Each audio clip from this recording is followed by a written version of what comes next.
Este es un programa de filosofía por televisión. Ustedes se preguntaron por qué estamos aquí. Yo existo porque pienso. El hombre piensa. Es el lugar en el cual todos los saberes son pensados. Descartes es un héroe del pensamiento. Es difícil enfrentar las grandes cuestiones. Es un libro de Jean-Paul Sartre, Crítica de la razón de Hegel. Esta es la historia de la filosofía de Hegel. Eterno. La filosofía es la totalidad de lo real, porque piensa. La totalidad de lo real.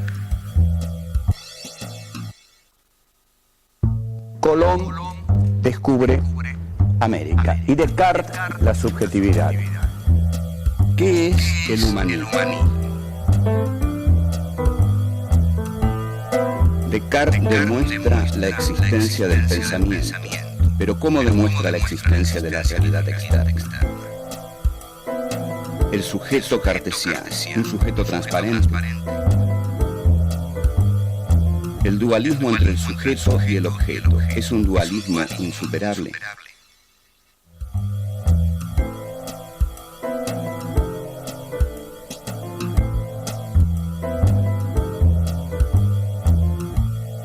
Tenemos dos grandes descubrimientos. Colón descubre América y Descartes descubre la subjetividad. No siempre estas cosas se relacionan. En realidad, yo ya lo dije y lo vuelvo a decir y lo voy a decir insistentemente. La historia de la filosofía se estudia mal. La filosofía se estudia mal. ¿Por qué? Porque la filosofía se estudia como si los filósofos fueran unos tipos distraídos que andan por ahí pensando cosas que nadie entiende. En cambio, los filósofos son seres muy terrenales, metidos en procesos históricos, grandes procesos históricos, que ellos expresan y que ellos dinamizan con su pensamiento. Entonces, la relación entre Descartes y el descubrimiento de América no es frecuente que ustedes la encuentren en los libros de filosofía, porque van a decir, ¿para qué vamos a poner el descubrimiento de América en un libro de filosofía? Si un libro de filosofía no es un libro de historia. Y un libro de historia no tiene que ser un libro de filosofía. Pero no, Descartes y Cristóbal Colón tienen mucho que ver, porque Cristóbal Colón descubre América para el capitalismo, como lo habíamos visto.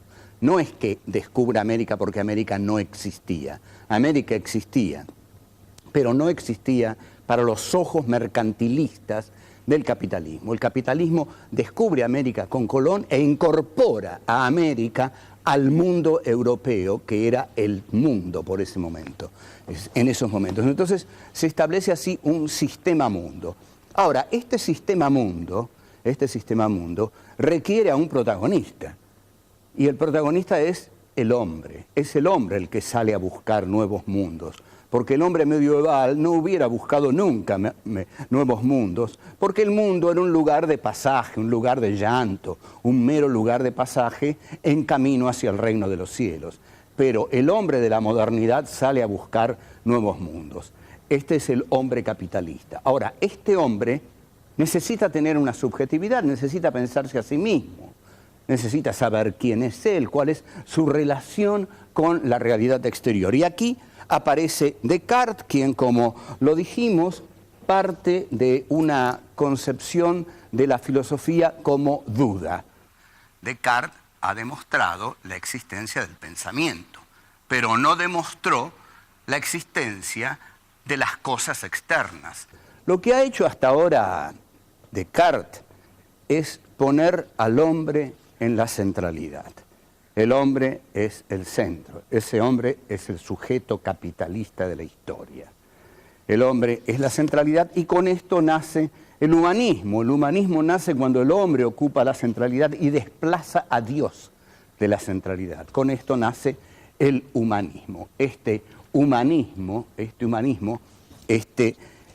lo llamamos humanismo porque parte del hombre. ¿De dónde parte Descartes? Parte de la subjetividad, pero esa subjetividad es la subjetividad del hombre. Entonces, el humanismo, vamos a definirlo así, el humanismo es una concepción que hace del hombre el punto de partida epistemológico fundamental. Epistemológico se refiere a todo aquello que sea el pensamiento científico sobre la realidad. Entonces, el humanismo es esa concepción que parte del hombre como sujeto, centrado, a partir del cual es posible conocer todo lo otro que hay en el mundo. Entonces, el nuevo problema que encarna Descartes, y el problema que realmente lo va a angustiar seriamente, es un problema que podemos disfrutar planteándolo, porque veámoslo así. Este señor René Descartes, en Holanda, junto a una estufa, tranquilo, protegido por la monarquía holandesa, sin miedo a la Inquisición, descubre que el centro del pensamiento es la subjetividad.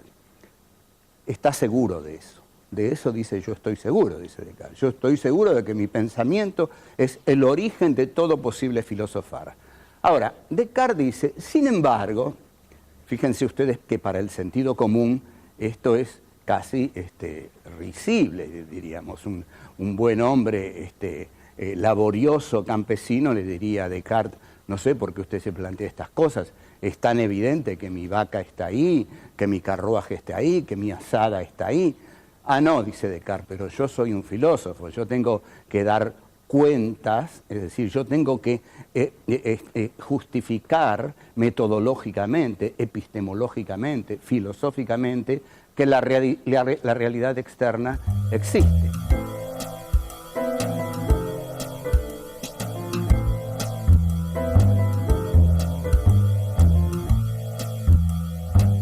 Descartes dice, ya que yo veo todas esas cosas ahí afuera, esas cosas tienen que existir, porque si yo las viera y no existieran, Dios me estaría engañando.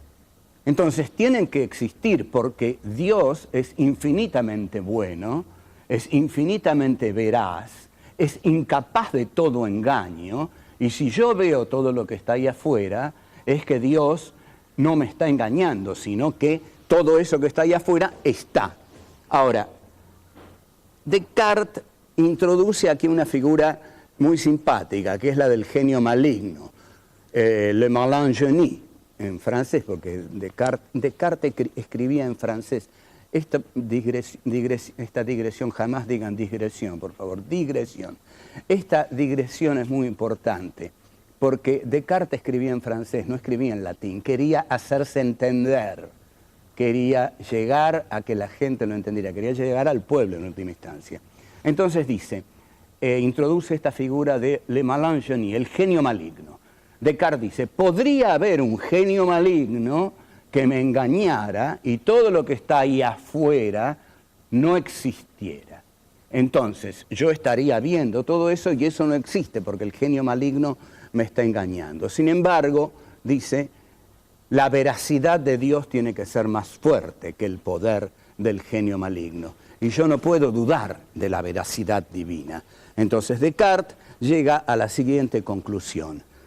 Todo aquello que yo veo que está ahí afuera, es decir, la res extensa, la cosa externa, tiene que existir, porque si no existiera, Dios me estaría engañando. Y yo creo en la veracidad divina. Ahora bien, metodológicamente, como vemos, Descartes se ha traicionado, porque para demostrar la existencia exterior de las cosas, no se ha remitido a su fundamento primero, el pensamiento, sino que se ha remitido al viejo fundamento de la teología medieval, a Dios. Entonces, estamos de nuevo en la teología medieval. Para demostrar la existencia de la realidad externa, Descartes recurre a Dios.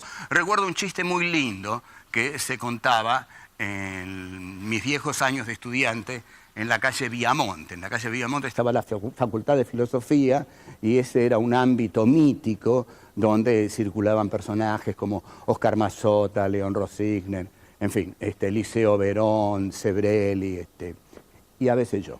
Bueno, había un chiste que salía en una revista que era el siguiente, era una broma a la filosofía idealista. En el primer cuadrito de la historietita salía un filósofo y había un florero dibujado en el aire. Y el filósofo decía, todo esto es muy sencillo, ese florero está ahí porque yo lo pienso. como yo pienso ese florero está ahí. Segundo cuadrito, el florero y el filósofo. El filósofo dice, si yo dejara de pensar que este florero está ahí, tercer cuadrito, el florero solo, y se escucha la voz del filósofo, ese florero dejaría de existir. Cuando en realidad el chiste era que el que dejó de existir fue el filósofo. Este es un chiste típico del materialismo filosófico, es decir, el que propone la primacía de la materia por sobre la subjetividad. Nosotros éramos muy jovencitos y estábamos estudiando a Descartes en 1966. En 1966 se da el golpe cavernícola del general Juan Carlos Onganía. A Onganía le habían dicho que en las facultades residía el monstruo marxista. Entonces Onganía decidió extirparlo. Para extirparlo, bueno, hizo lo de siempre, mandó los camiones de asalto, la policía, con los palos. Había salido un chiste de Quino por esa época que llamaba al palo de policía el palo de abollar ideologías. Entonces, la policía entra en las facultades. Era la primera vez que se violaba la autonomía universitaria. Entonces, la policía de Onganía entra en las universidades y en ciencias económicas y ciencias sociales, pega muy duramente, hay profesores que salen ensangrentados. Pero nosotros estábamos en filosofía y la cosa fue más calma, pero lo divertido fue que estábamos planteándonos cómo demostrar la veracidad de la realidad exterior.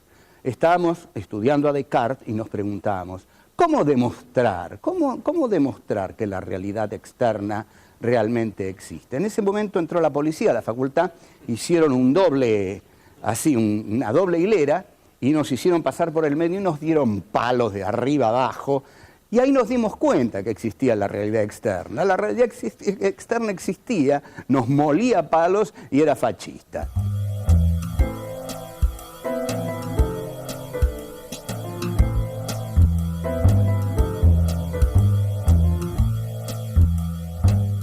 Aparte de los bastones de la policía de abollar ideologías, la subjetividad como principio fundante de la filosofía y como elemento a partir del cual se podía demostrar la existencia de la realidad externa, el cogito cartesiano, el ego cogito, el pienso luego soy, va a recibir varios palazos, digamos, a lo largo de la historia, pero hay uno sobre todo que, digamos, en Buenos Aires es muy conocido y que proviene de la cualidad neurótica de esta ciudad portuaria, llena precisamente de neuróticos, y donde hay muchos neuróticos hay muchos psicoanalistas, y donde hay muchos psicoanalistas hay muchos neuróticos a la vez. Ahora comienza a haber muchos psicofármacos, quizás todo esto reduzca a los neuróticos a los psicoanalistas y aumente, bueno, no importa. Paso ahora al tema al que quería ir. El tema al que quiero ir es justamente Freud. Como vemos aquí, Sigmund, Freud es un hombre que dijo una frase muy adecuada, que un cigarro a veces es un cigarro.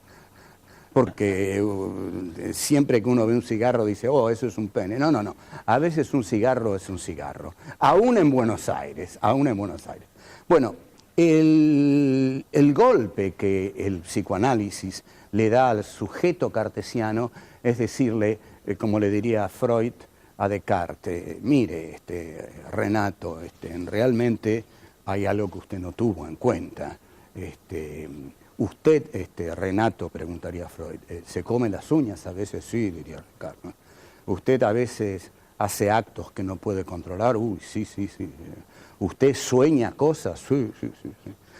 ¿Sueña con su padre, con su madre? Ah, sí, bueno, usted es un neurótico. Es decir, usted hay cosas en su sujeto transparente, translúcido, punto, indubitable de todo conocimiento, hay cosas que ese sujeto ignora. Hay cosas que ese sujeto ignora. Y esas cosas las ignora porque yo no sé dónde, va a decir Freud, no sé dónde está esto. No es que el inconsciente, ¿qué es el inconsciente? Diría Descartes. El inconsciente es todo aquello que no pasa por la conciencia, que no se entiende desde la conciencia. sino que no puede ser ni conocido ni controlado por la conciencia. O sea, su conciencia, Descartes, no es tan transparente, sino que está realmente herida o dividida. Ese sujeto está dividido porque hay en él una opacidad que nos lleva a hacer actos que no queremos hacer, nos lleva a tener conductas repetitivas que no queremos tener, nos lleva a soñar cosas que nos revelan o nos ocultan otras cosas. Bueno, entonces Freud le enseñaría a Descartes la primera gran herida del narcisismo del cogito, que es la existencia del inconsciente. Pero bueno, vamos a eso yo quería enunciarlo ahora para dejarlo planteado, ¿no? Como la gran herida del cogito cartesiano va a ser esa.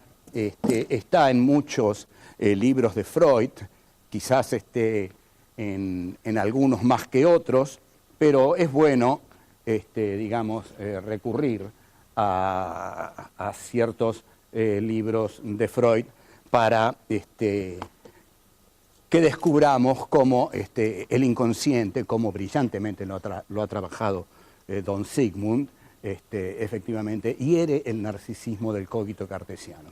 Ahora, el problema en el que habíamos dejado a Descartes era cómo se demostraba la existencia de la realidad externa. Ahí Descartes recurre a la veracidad divina, pero para recurrir a la veracidad divina hay que demostrar que Dios existe. Pero ¿cómo sé que Dios existe? Bueno, esto es todo un problema. Esto es lo que se llama la prueba ontológica. La prueba ontológica es la prueba acerca del ser de Dios. Es decir, que Dios tiene un ser y que ese ser expresa su existencia, que Dios existe. Hay un punto que yo voy a analizar acerca de cómo Descartes demuestra la existencia de Dios, y que es el punto más genuinamente cartesiano. Porque Descartes va a decir, dado que la imagen de Dios está en mí, y dado que en mí la imagen de Dios es la imagen de un ser perfecto, existe en mí la idea de la perfección. Si la idea de la perfección existe en mí, que soy un ser imperfecto, quiere decir que alguien que es perfecto la puso ahí. Esto está claro, pero igual lo voy a repetir. Descartes demuestra la existencia de Dios del siguiente modo. Existe en mí la idea de la perfección. Yo no soy perfecto. En consecuencia, alguien que es perfecto la puso en mí. Y ese es Dios. Bueno, sin embargo, ustedes observen que esta demostración que hace Descartes de la existencia de Dios, esta demostración está hecha a partir de la subjetividad también, porque no demuestra la existencia de Dios dejando de lado la subjetividad, sino que la demuestra partiendo otra vez del cogito. ¿Por qué? Porque Descartes dice, dado que existe en mi subjetividad, en mi pensamiento, en mi cogito, la idea de la perfección, debe existir un ser perfecto. O sea, demuestra la existencia del ser perfecto porque existe en la conciencia la idea de la perfección. Está bien, digamos, es como haber tirado la esponja dentro del pensamiento de Descartes. Es una aflojada, pero es una aflojada hasta cierto punto, porque demuestra la existencia de Dios porque en el pensamiento existe la idea de la perfección. Entonces, es desde el pensamiento que demuestra la existencia de Dios, porque hay en la conciencia la idea de la perfección, es que tiene que existir un ser perfecto que la haya puesto ahí.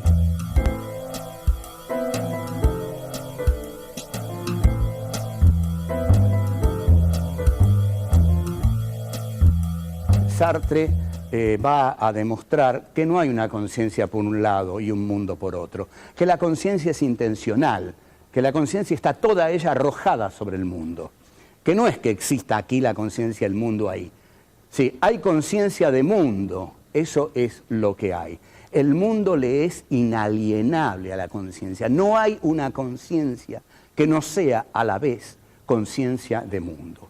Esto es lo que Sartre y los fenomenólogos van a llamar intencionalidad de la conciencia. La conciencia no existe reposando en sí.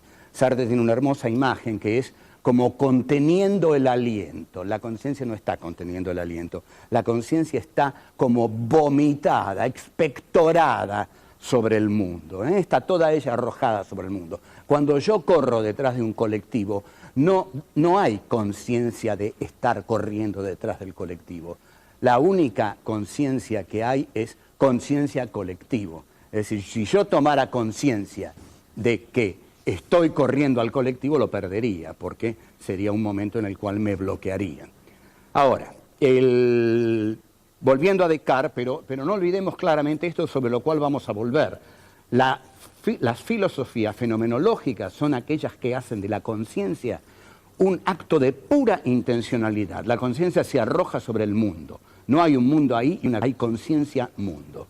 Ahora, el rol, me interesa volver en este momento al rol del filósofo en Descartes. Descartes, en el final del discurso del método, tiene un muy lindo texto, termina diciendo un texto cálido, muy lindo. Dice, quienes lean esto, que recordemos lo escribe en francés, para que todos lo lean, quienes lean este texto, el discurso del método, 1637, quienes lo lean, dice, y les guste, yo no deseo para mí fortuna ni grandes empleos, solo deseo que me dejen disfrutar de mi ocio. En realidad, el rol del filósofo es que lo dejen disfrutar de su ocio, que es un ocio creativo, no es un ocio de tirarse panza arriba, digamos, a escuchar CDs, sino que es un ocio que le permite pensar. La concepción que Descartes tiene del filósofo es la de un hombre que necesita serenidad para pensar y que de esa serenidad van a salir sus obras. El filósofo no transforma al mundo con la espada, ni con las bombas, ni con la metralla. Lo transforma con el pensamiento, si pone su pensamiento al servicio de la transformación del mundo. Ya vamos a ver que esta es la tesis 11 de Marx, y es la que justamente propone algo revolucionario para la filosofía. Es decir, no solo pensar el mundo, sino también transformarlo. Descartes, que no se lo proponía, que solo quería que lo dejaran pensar tranquilo y que le dieran el patrimonio de su ocio, y sobre todo no pedía ningún empleo, porque todos los empleos le quitan tiempo al filósofo. Entonces, quería usar su ocio para la libertad del pensamiento. Esto nos lleva a revisar la imagen del filósofo como un ser distraído, que anda por las nubes. No, todas esas son macanas. Los filósofos son los seres más atentos a la realidad que existen. Además, los filósofos son aquellos pocos seres que todavía tienen tiempo para pensar el mundo. Porque hoy, por ejemplo, ya nadie tiene tiempo para pensar el mundo. Apenas si tienen tiempo para cumplir sus tareas cotidianas, levantarse, desayunar, trabajar, comer y dormir. El filósofo se hace tiempo todavía para pensar la realidad. O sea que quizás el filósofo, a quien se lo tiene como el tipo que está boleado en medio de las ideas, sea el personaje que todavía puede pensar este mundo y descubrir todo tipo de aristas. Sus aristas irritativas, sus aristas bellas, sus aristas injustas, sus aristas intolerables, sus aristas ignominiosas. Marco estas porque son la mayoría de las que constituyen nuestro mundo. Hannah Arendt había propuesto una imagen del filósofo como el tipo distraído para justificar a Martin Heidegger, que había sido el maestro y el amante de su juventud. Y había dicho que Heidegger había caído en el nacionalsocialismo como Tales o Anaximandro, no recuerdo exactamente quién, pero creo que era Tales de Mileto, había caído en un pozo por mirar las estrellas. Bueno, es una torpe justificación de lo que le pasó a Heidegger. Heidegger se hizo nacionalsocialismo con total conciencia y lucidez, y los filósofos no andan mirando las estrellas ni se caen en los pozos. Cuando miran las estrellas, lo hacen para tener una concepción del universo, y esa concepción del universo los lleva siempre, inexorablemente, a tener una concepción de la vida y comprometerse con ella.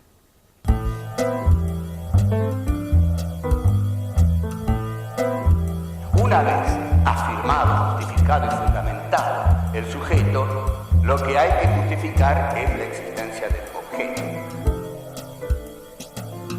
La realidad externa existía, nos molía palos y era fascista. Porque hay en la conciencia, la idea de la perfección es que tiene que existir un ser perfecto que la haya puesto ahí. Los filósofos no andan mirando las estrellas ni se caen en los pozos. Cuando miran las estrellas, lo hacen para tener una concepción del universo, y esa concepción del universo los lleva siempre, inexorablemente, a tener una concepción de la vida.